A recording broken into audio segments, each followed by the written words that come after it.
ಅಂತಾರಾಷ್ಟ್ರೀಯ ಚಹಾ ದಿನವನ್ನು ಆಚರಿಸುವುದೇಕೆ? ಎಲ್ಲರಿಗೂ ಗಿರ್ಮಿ ಕನ್ನಡ ಟಿವಿ ಯೂಟ್ಯೂಬ್ ಚಾನಲ್ಗೆ ಸುಸ್ವಾಗತ ಅಂತ ಹೇಳ್ತಾ ಶುರು ಮಾಡೋಕ್ಕಿಂತ ಮೊದಲು ಯಾರೆಲ್ಲ ನಮ್ಮ ಯೂಟ್ಯೂಬ್ ಚಾನಲ್ ಮೊದಲು ನೋಡ್ತಿದ್ರಿ ಅವರೆಲ್ಲ ಸಬ್ಸ್ಕ್ರೈಬ್ ಮಾಡ್ಕೊಳ್ಳಿ ಮತ್ತು ಪಕ್ಕದಲ್ಲಿರೋ ಬೆಲ್ಲೈಕನ್ ಪ್ರೆಸ್ ಮಾಡಿ. ಚಹಾ ಎಂದರೆ ಬಹುತೇಕರಿಗೆ ಅಮೃತವಿದ್ದಂತೆ. ಈ ಟೀ ಇಲ್ಲದೆ ಅವರ ದಿನವೇ ಆರಂಭವಾಗುವುದಿಲ್ಲ. ಒಂದು ಕಪ್ ಚಹಾ ಕುಡಿಯುವುದರಿಂದ ತಮ್ಮ ಮನಸ್ಸು ಮತ್ತು ದೇಹ ಉಲ್ಲಾಸಗೊಳ್ಳುತ್ತದೆ. ಅದಕ್ಕಾಗಿ ಹೆಚ್ಚಿನವರು ಪ್ರತಿದಿನ ಟೀ ಕುಡಿಯುತ್ತಾರೆ. ಈ ಟೀ ಮನಸ್ಸು, ದೇಹ ಮತ್ತು ರಿಫ್ರೆಶ್ ಮಾಡೋದು ಮಾತ್ರವಲ್ಲದೆ ಸಾಕಷ್ಟು ಆರೋಗ್ಯ ಪ್ರಯೋಜನಗಳು ಕೂಡ ಇದೆ ಅಂತಲೇ ಹೇಳ್ಬೋದು. ಅಂತಾರಾಷ್ಟ್ರೀಯ ಚಹಾ ದಿನ ಇತಿಹಾಸವೇನು? ಅಂತಾರಾಷ್ಟ್ರೀಯ ಚಹಾ ದಿನವನ್ನು ಮೊದಲ ಆಚರಣೆಯು 2005ರಲ್ಲಿ ಪ್ರಾರಂಭವಾಯಿತು. ಇದನ್ನು ಏಷ್ಯಾ ಮತ್ತು ಆಫ್ರಿಕಾ ಕಾರ್ಮಿಕ ಸಂಘಗಳು, ಸಣ್ಣ ಚಹಾ ಉತ್ಪಾದಕರು ಮತ್ತು ಸಾಮಾಜಿಕ ಸಂಸ್ಥೆಗಳು ಬೆಂಬಲಿಸಿದವು.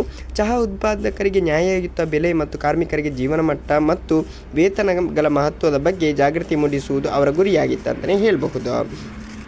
ಅಂತಾರಾಷ್ಟ್ರೀಯ ಚಹಾ ದಿನವನ್ನು ಮೇ 21ರಂದೇ ಏಕೆ ಆಚರಿಸಲಾಗುತ್ತದೆ? ವಿಶ್ವಸಂಸ್ಥೆಯ ಪ್ರತಿ ವರ್ಷ ಮೇ 21ರಂದು ಅಂತಾರಾಷ್ಟ್ರೀಯ ಚಹಾ ದಿನವನ್ನು ಆಚರಿಸುತ್ತಾರೆ. ವಾಸ್ತವವಾಗಿ ಹೆಚ್ಚಿನ ದೇಶಗಳಲ್ಲಿ ಮೇ ತಿಂಗಳಲ್ಲಿ ಚಹಾ ಉತ್ಪಾದನೆ ಪ್ರಾರಂಭವಾಗುವುದರಿಂದ ಮೇ 21ರಂದು ಈ ವಿಶೇಷ ದಿನವನ್ನು ಆಚರಿಸಲಾಗುತ್ತದೆ. ಚಹಾ ಸೇವನೆಯಿಂದ ಲಭಿಸುವ ಆರೋಗ್ಯ ಪ್ರಯೋಜನಗಳೇನು?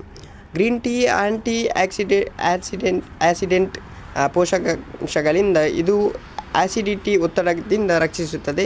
ಗ್ರೀನ್ ಟೀ ಕುಡಿಯುವುದರಿಂದ ಕೆಲವು ರೀತಿಯ ಕ್ಯಾನ್ಸರ್ ಬರುವುದನ್ನು ತಡೆಯಬಹುದು ಎಂದು ಅಧ್ಯಯನಗಳು ಸಾಬೀತುಪಡಿಸಿದೆ ಅಂತಲೇ ಹೇಳ್ಬೋದು. ತುಳಸಿ ಟೀ ಕುಡಿಯುವುದರಿಂದ ದೇಹದ ರೋಗ ನಿರೋಧಕ ಶಕ್ತಿ ಹೆಚ್ಚಿಸುತ್ತದೆ.